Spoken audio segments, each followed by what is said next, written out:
stresovej situácii sa aktivujú dve časti mozgu. Limbický systém a prefrontálna kôra. Limbická časť mozgu je oblasť automatických reakcií. Reaguje ako prvá. Inštinktívne spúšťa sekréciu hormónov, ktoré vyvolávajú pohotovostný režim, paniku, ktorá nám je všetkým známa.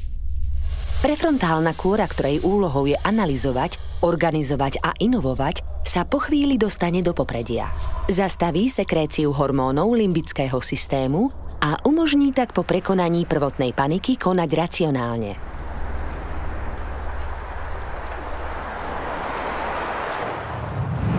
Tieto dve časti mozgu sa doplňajú. V prípade, že pôsobenie limbickej časti mozgu naďalej pretrváva, organizmus ostáva v pohotovostnom režime. Aby sa to nestalo, je nevyhnutné častejšie trénovať prefrontálnu kôru.